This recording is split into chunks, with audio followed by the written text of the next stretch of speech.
Sahabat Nabi tanya, Rasulullah, kiamat tu bila? Nabi jawab, apa yang kau standby untuk kiamat? Jawab sahabat, saya semayang, saya puasa dan saya banyakkan sedekah. Rupanya tuan-tuan, persiapan menunggu, persiapan nak kiamat ni 3. Sahabat ni sebut, saya semayang, saya puasa, saya sedekah. Ni 3 benda ni. SPS, Seberang Perai Selatan. Solat, puasa, sedekah, SPS. Tuan-tuan, ni yang kita kena buat bekalan ni. Nombor 1, semayang. Banyakkan semayang. Duk saja-saja ni semayang sunat. Tak boleh tidur malam, bangun semayang malam. Nombor 2, puasa. Kita dah habis dah Syawal, dah habis dah Ramadan, dah nak masuk haji dah. Banyakkan puasa. Penyakit macam-macam sekarang ni, kita pun tak tahu penyakit apa banyak kan. Jawapan dia senang je, puasa. Hari ni ada penyakit berkaitan usus, penyakit berkaitan dengan jantung, penyakit berkaitan dengan kanser. Jawapan dia ialah puasa. Minggu lepas saja dekat 30 orang datang jumpa saya, semua masalah kanser.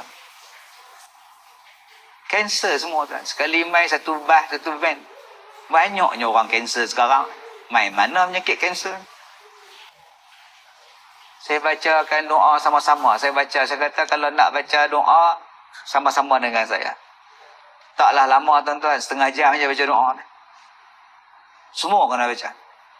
Amalan ni balik rumah sat lagi baca. Baca pada air, minum air ni sampai muntah pun tak apa. Lepas minum ni sat lagi muntah lah. Sat lagi kalau kentut pun keluar.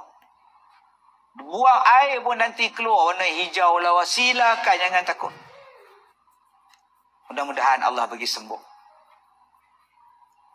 Dan saya kata, ubat kepada kanser ialah puasa. Jangan bagi dia kuat dengan gula. Jangan bagi kanser ni kuat dengan gula.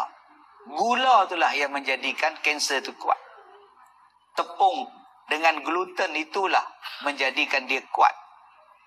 Nak cari tepung tanpa gluten. Nak makan tak ada gula. InsyaAllah kanser punya akar mati tuan. Kuat dia dengan sebab gula ni. Baik. Dan yang ketiganya tuan-tuan, sedekah.